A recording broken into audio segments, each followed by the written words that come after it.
So let us begin by looking at some Cartesian skepticism. Can we believe what's in front of us? And biologically speaking, trusting our senses, or morally speaking, our consciousness that tells us what's right and wrong, how can we trust it? So we empty out our basket, and then we start figuring out, well, what goes into the basket? So what do you fill your basket with? Well, like anything, it's about the people who are around us, the environment that we're in, the language that we use, all of these different things as we collect moral evidence of what goes into our basket becomes so important. So let's go through some steps. So first of all, your empty basket. Well, let's talk about the importance of others. Now, this is twofold. This is us in regards to how other people are important to us. Like, who do we surround ourselves with? What goes into our basket is based off of the people we surround ourselves with. So the importance of having good people, good role models is so important. But it's also really important for us in terms of how we view the others, how we view the other. How do we feel that responsibility to fill our basket with the importance of taking care of our brothers and sisters? I think Genesis 2 does this really well. Now, actually, Genesis 2, the creation story where women were created from the rib of man, sometimes can cause debates around sexism, but that's not how I see it. Genesis 2, women weren't made from man to be servants. Women were made from man because man was looking for a perfect helpmate, and all the animals that were created just didn't cut it. And like man, who was created from dust and given the breath of life, God could have just made a woman out of clay and given that the breath of life, so you'd have two humans. But it's very interesting that in Genesis 2, the mythology around it is the man is put to sleep and the woman is created from man. Now, the interesting thing is everything else that was created in Genesis 2 was for man. But women, and we can man-women relationship, really man or woman, or just man and a friend, or any of our relationships in our lives. That is the symbolic nature of we needed a perfect helpmate. And those helpmates come as best friends and video game buddies and coaches and teachers. So this relationship of where does someone come from? Everything else was created for man, but our partners, our helpmates are created of man. They're made of each other. We are one with each other. So when I go to Starbucks and I get a Starbucks from the barista, do I see that person as someone who was for me? They were there to give me a coffee. I was using them as someone for me. Or do I see them as of me? Everyone in our lives, people and our teachers in our lives. Is the teacher there for me? It's for me to get an education? Or is that teacher of me? The importance of others and realizing that we're not for each other, but we are of each other is such a powerful thing. So when we start thinking about filling our baskets, we need to look at our brothers and sisters not as objects that we can use for ourselves, but people who are of us. Such a powerful image. Direction in life. Next thing, when we're filling up our baskets, we have to have direction in our life. And sometimes that's about work, getting a career. Like, what do you want to do? And I know parents always are saying, what do you want to do? Teachers, what do you want to do? And look, there's no rush. You'll find your way. Because understand that people weren't made for work. Work was made for people. Our direction in life, our identity about who we are in terms of the careers we want, what our family is going to look like, our direction in life in terms of our personal morality. What do we stand for? My mom used to always have a funny little quote that I still remember. It says, if you don't stand for something, you'll fall for anything. And often in this day and age, we live in this world where we're just like, I'm just going to do me, you do you, and everyone will just do their own thing. But in search of the good, there is a path for all of us. There has to be a direction that binds us. And so direction in life is so important. So filling your basket with a purpose. What is the purpose of your life? Is it purely just to make money, get a big house, and get old and die? Is it about bringing a family into this world? Is it about serving your brothers and sisters, seeing the other? Is it about finding a cure for a disease, become an instrument of God's grace to this world through knowledge? Is it one of spirituality through prayer? Having direction in life starts to fill our basket. The importance of communication and language is so important. Not only is it the people we surround us with, but it's the voices that we hear. Where are we getting our social media, our information from? Is it from social media? Is it from different news outlets? Is it from our church? Is it from our teachers? Is it from our friends? The importance of language and communication is so important in terms of figuring out how you're going to fill your basket. Often in this world with social media, we can create a very small echo chamber. We can unfollow people that don't agree with us, and we can live in a world where we're just surrounded by people that are like-minded like us.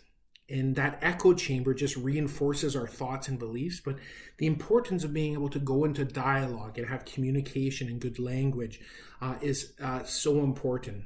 Another quote my mom used to say from it wasn't hers, it was from St. Francis of Assisi.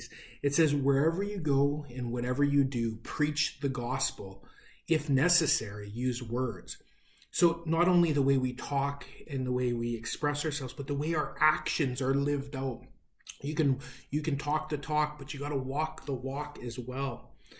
We live in a world where sometimes the normalization of deviation, so deviant behavior, normalizing of deviant behavior is becoming more and more prevalent. And so it shifts kind of that moral gauge. And we really have to think about the power of words. And so where do we take our stance? How do we use the words that we use, like hope and joy and love? What do those mean to us? And the power behind them is much more than just words. So the importance of communication and language, what we hear and how we absorb information, helps us fill our baskets. The importance of building character in terms of our bodies. You are what you eat, right? We got to eat healthy. You got to work out, right? You got to work out. And the way it works is when you work out, you rip the muscle fibers, our tissues, and then they build up and they get bigger and bigger and bigger, and you get big muscles. But working out, you have to do it by creating habits. You can't just work out once in a blue moon. You got to create habits to take care of your body. So same thing when we're filling our baskets. We have to create good, healthy habits. Aristotle, which you'll learn about in another lesson, believed that the virtues that make people so virtuous, people we look to for guidance, those virtues are learned, and they're done by repetition and seeing and hearing and language and how we do everything. It's about creating good habits where we tear our muscles and we build stronger muscles. We build a strong moral fabric. So let's go over importance of others, the people we surround ourselves, and how we treat others and how they treat us. Having a direction in life helps us fill our baskets. The importance of having strong language and purposeful, meaningful language and how we talk to each other. How the importance of building character. I think of St. Paul's letter of saying suffering leads to perseverance, perseverance leads to character, and character leads to hope.